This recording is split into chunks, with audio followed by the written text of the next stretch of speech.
Hello and welcome. My name is Biagio Mazza, Pastoral Associate at St. Sabina Parish in Belton, Missouri, and I'm here to welcome you to another Do You Know series question. Today's Do You Know question is, do you know why October the 11th was selected as the feast day for Saint Pope John the 23rd?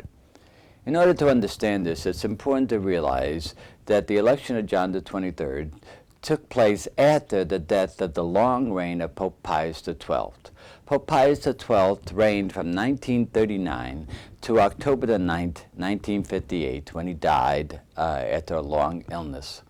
The cardinals at the time, when they met to elect a new pope, weren't quite sure what direction they wanted the church to take, and so they decided that they would kind of focus on a candidate who would be what they called a transitional pope. In Italian, they used the word a pope that would be a papa di passaggio, a transitional pope, one who was literally half a foot in the grave.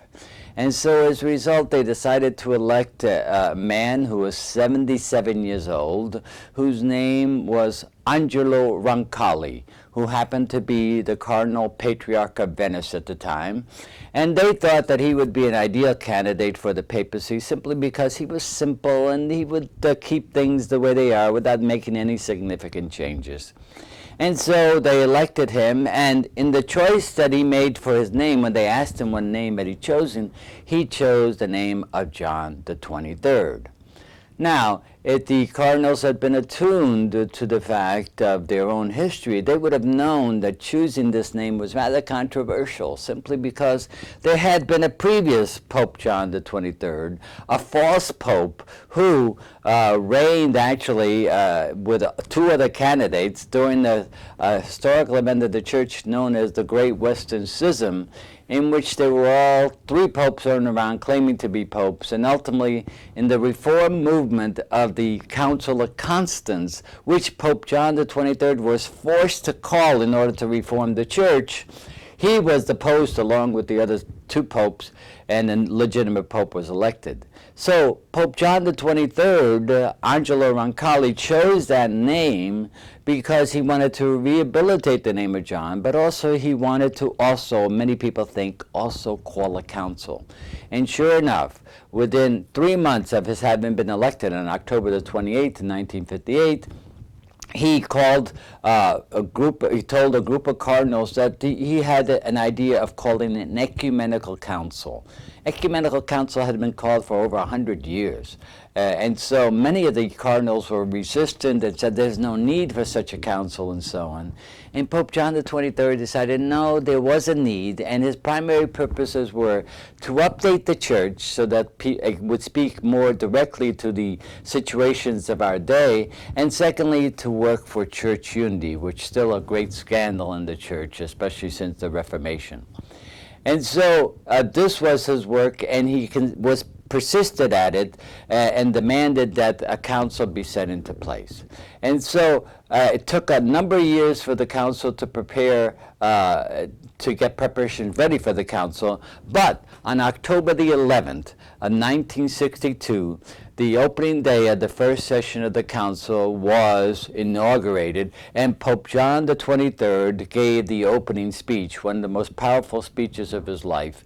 It was known in Latin as Gaudet Mater Ecclesia, Mother Church's joyful at this day, in which he basically said that saw a vision of the church that was very hopeful, and that a vision of the church that would be able to speak directly to the situation and needs of our time. And of course, the Vatican Council continued for 4 more sessions, from 1962 to 1963, 64, and 65.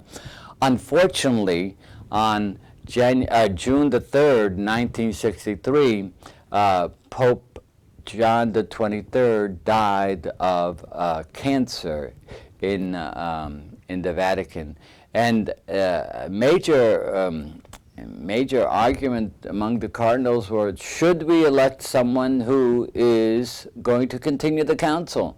And they decided that the council was worthwhile and was doing a good job, and so they elected a man that would take the name of Pope Paul VI, who committed himself to continuing the Vatican II Council. And so, as the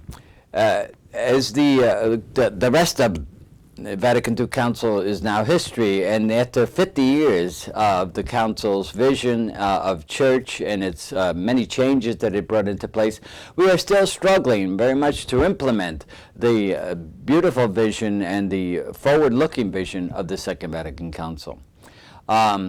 Now, a number of popes, even Paul VI, began the movement for the cause of sainthood for Pope John the 23rd, which was picked up by Pope John Paul II, who on September the 3rd in the year 2000 actually beatified Pope John the 23rd, and then later on with Pope Francis felt the necessity to really move towards the beatification of Pope John the 23rd. And so on April the 27th, 2014, Pope Francis canonized Pope John the 23rd, who became now known as Saint Pope John the 23rd.